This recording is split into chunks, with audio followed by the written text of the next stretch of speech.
नमस्कार दोस्तों, मैं हूं पवन पटेल और आप देख रहे हैं रिवर स्मार्ट यूट्यूब चैनल। आज हम बात करेंगे जब भी हम नया घर बना रहे होते हैं तो उसमें जो बाथरूम बना रहे होते हैं उसमें किस तरीके की जो गलतियां, कॉमन मिस्टेक्स जो है लोग बाग अमूमन कर देते हैं। आज उनके बारे में फुल डिटेल में बात करेंगे। अगर आप चैनल में नए आए हैं तो चैनल को सब्सक्राइब जरूर करिए और वीडियो अच्छा लगे तो वीडियो को लाइक जरूर करिए। चलिए वीडियो को स्टार्ट करते हैं। जो सबसे बड़ी प्रॉब्लम होती है जब भी हम नया बाथरूम बना रहे होते हैं तो उसमें किस तरीके की जो मिस्टेक्स हैं वो अमूमन लोग बाग कर देते हैं, उसके बारे में डिटेल में बात कर रहे हैं हम। तो पहला पॉइंट है प्लम्बिंग के बारे में कि प्लम्बिंग का जो लेआउट है वो किस तरीके से कराना चाहिए, उसके बारे में हम बात करें। आपकी प्लम्बिंग में जो आपका बाथरूम है उसमें डब्ल्यूसी कहाँ पे होना चाहिए, वॉश बेसिन कहाँ पे होना चाहिए और आपका वेट एरिया, ड्राई एरिया, इन सारी चीज़ों के बारे में अपनी प्लम्बिंग को हमेशा प्लानिंग के साथ करवाना है। कहाँ पे आपको डब्ल्यूसी चाहिए, कहाँ पे आपको वॉश बेसिन चाहिए और कहाँ पे आपको शावर एरिया चाहिए, ये पूरा आपको पहले ही डिसाइड कर लेना है आपको। फिर उसके हिसाब से आपको काम कराना है। हमेशा ध्यान रखना है कि वेट एरिया आपका और ड्राई एरिया दोनों हमेशा अलग अलग होना चाहिए। ऐसा नहीं है कि पहले आपका वेट एरिया आ जाए फिर बाद में आपका ड्राई एरिया आए। स्टार्टिंग में आपका हमेशा ड्राई एरिया होना चाहिए ताकि हमेशा आपका पैर गीला ना हो और एंड में आपका हमेशा वेट एरिया होना चाहिए। सो इस तरीके से आप अपने बाथरूम की जो प्लम्बिंग का है लेआउट हमेशा इस तरीके से करवाएं। अगला पॉइंट है हमारा इनअप्रोप्रिएट स्लोपिंग। मतलब हम लोग जब भी बाथरूम बना रहे होते हैं तो उसमें जो स्लोप है ना वो बहुत ज़्यादा जरूरी होता है। कि आप लोगों ने देखा होगा कि हमेशा बाथरूम में जो फ्लोर होता है उसमें स्लोप जो है ठीक से नहीं दिया रहता है, जिसकी वजह से पानी जो है बीच बीच में कहीं इकट्ठा होने लगता है।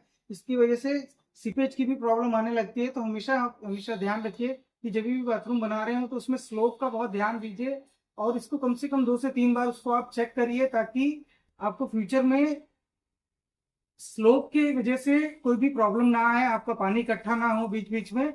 इसलिए इस चीज का भी हमेशा ध्यान रखें। अगला पॉइंट है कि वाटर प्रूफिंग के ऊपर कि जब भी आप नया बाथरूम बना रहे हो तो वहां पे आपको वाटर प्रूफिंग कराना सबसे ज्यादा जरूरी है। क्योंकि अगर आप वाटर प्रूफिंग नहीं कराते हैं, बाद में टाइल्स लगा लेते हैं तो टाइल्स की वजह से भी लीकेज आता है।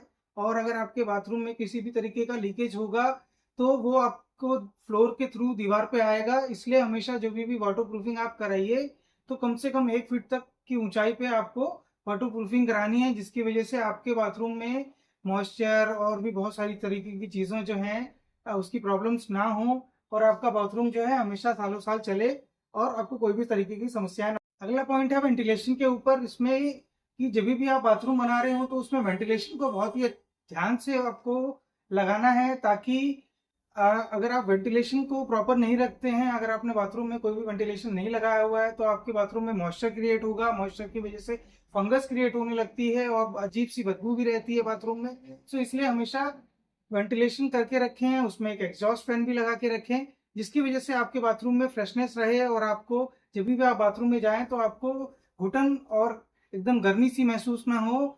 इसलिए जो है वेंटिलेशन सबसे ज्यादा जरूरी है। अगला पॉइंट है प्रॉपर टाइल्स का इंस्टॉलेशन कराना। क्योंकि जब भी हम बाथरूम में टाइल्स लगवाते हैं तो वहां पे सबसे बड़ा इशू आता है टाइलिंग की, स्लोप की। बहुत सी जगह मैंने देखा है कि जो टाइल्स मिस्त्री होते हैं वो बाथरूम की जो टाइल्स का स्लोप है वो ठीक से नहीं बनाते हैं, जिसकी वजह से पानी काफी जगह पे इकट्ठा होने लगता है। या टाइल्स को अनइवन लगा देते हैं, ऊपर नीचे लगा देते हैं, जिसकी वजह से पानी जो है ड्रेनेज में नहीं जा पाता है प्रॉपरली। और या तो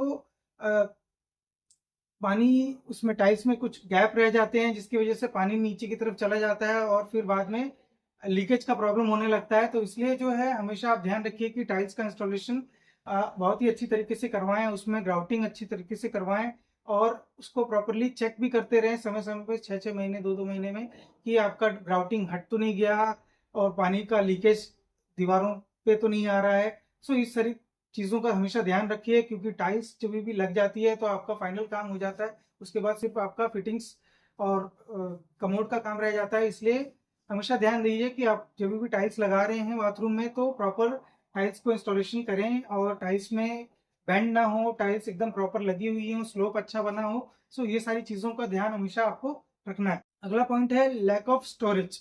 कि जब भी आप बाथरूम बना रहे हो तो उसमें स्टोरेज का बहुत ध्यान दीजिए। क्योंकि अगर आप स्टोरेज का ध्यान नहीं देंगे तो आपका सामान इधर उधर बिखरा रहेगा। कभी आप कमोड के ऊपर सामान रखेंगे, कभी कहीं दीवार पे कुछ चीजें लटकाएंगे, तो इस तरीके से आपका जो सामान है इधर उधर फैला रहेगा तो आपका जो बाथरूम है वो देखने में बहुत ही भद्दा लगेगा। इसलिए हमेशा जब भी आप नया बाथरूम बना रहे हो तो उसमें कैबिनेट बनाइए, उसमें वैनिटी लगाइए, या जो भी आपको अच्छा लगे उस तरीके की चीज़ें आप बाथरूम में लगाइए, ताकि प्रॉपर कॉर्नर लगा सकते हैं आप, जिसमें कि आप अपने जो डेली यूज़ के चीज़ें हैं, आपका चाहे शैम्पू हो, साबुन हो, ये सारी चीज़ें आप वहाँ पे रखने के लिए प्रॉपर जगह वहाँ पे बनाइए, प्रॉपर लाइटिंग करिए, जिससे कि आपका बाथरूम देखने में अच्छा लगे। जब भी आप बाथरूम में जाएँ तो आपको एक अच्छा फ़ील आए और आपका मन अच्छा हो जाए।